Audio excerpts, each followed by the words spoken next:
تبرک و شخصیت پرستی روافض.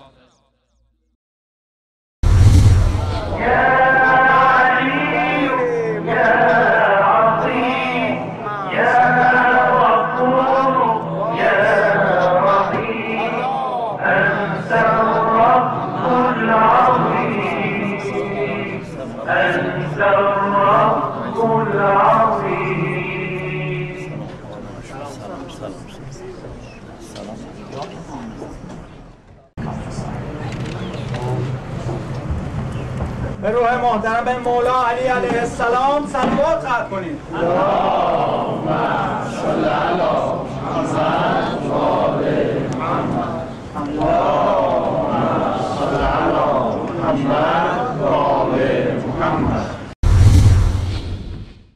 بینندگان محترم، همان گونه که مشاهده نمودید، این آخوند مردم را از کار غیر شرعی و غیر اخلاقی منع نمی کند و از خدایش هست که اینها این گونه به او تبرک جسته او را پرستش کنند.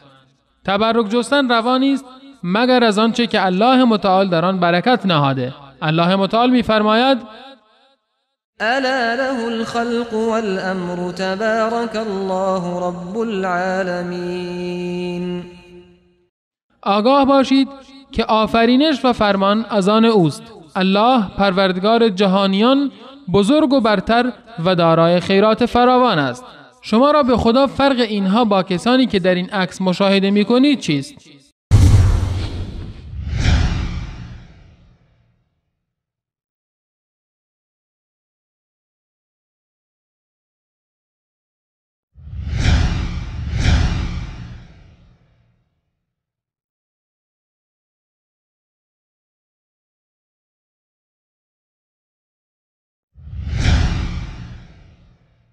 فرق در این است که آنها به یک گاو بیگناه تبرک می جویند و اینها به یک آخوند گناهکار و مشرک و ناسزاگوی یاران پیامبر صلی الله علیه و سلم.